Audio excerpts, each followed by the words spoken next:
একটি দুটি নয় ১৯ সন্তানের মা হয়েও ডক্টরেট ডিগ্রি অর্জন করেছেন সৌদির এক নারী। পড়াশোনার পাশাপাশি সন্তানদের পরিচর্যা এবং সংসারের কাজ একইভাবে চালিয়ে গেছেন বলে সংবাদ মাধ্যমকে জানিয়েছেন তিনি।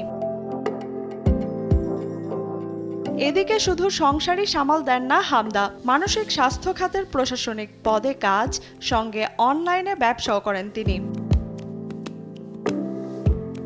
হামদা জানান, তিনি দিনের বেলা সন্তানদের পরিচর্যা এবং কাজ করেন, রাতের বেলা ব্যবসা ও পড়াশোনা চালান। সব ধরনের ঝামেলা এড়াতে প্রতিদিন রাতেই তিনি খুব সতর্কভাবে সারাদিনের পরিকল্পনা সাজান।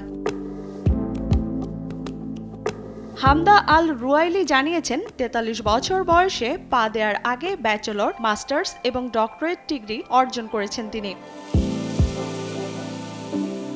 শিক্ষক এবং সেনা কর্মকর্তাদের কাছ থেকে অনুপ্রেরণা নিয়ে এমন অসাধ্য সাধন করলেন হামদা। হামদা বলেন, এত সন্তান বড় করার ক্ষেত্রে আমার রোল মডেল হলেন সেই শিক্ষক যিনি শিক্ষার্থী ভর্তি ক্লাস পরিচালনা করেন এবং সামরিক অফিসার যারা বিপুল সেনাকে নিয়ন্ত্রণ করেন। তিনি আরও বলেন, আমার জন্য একটি সন্তানকে বড় করা 10 সন্তানকে বড় করার সমান। আমি তাদের প্রয়োজন নিয়ে কাজ করি, লক্ষ্য অর্জনে তাদের সাহায্য করি এবং তারা যেন নিজেদের ইচ্ছাগুলো পূরণ করতে পারে সেই জন্য তাদের অনুপ্রেরণা দেই।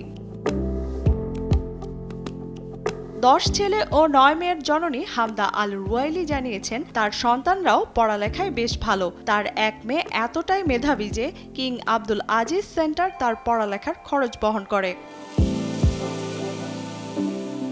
অনেক বাধা বিপত্তি আসলেও পড়ালেখা থেকে কখনো বিচ্যুত হননি হামদা, এমনকি শিক্ষার স্বপ্নকেও কোনোদিন বাদ দেননি তিনি। তাই আল্লাহকে এবং তার পরিবারকে ধন্যবাদ জানিয়েছেন ৪৩ বছর বয়সী নারী Hamda Al Ruwaili. Liana Sharmin, news 24।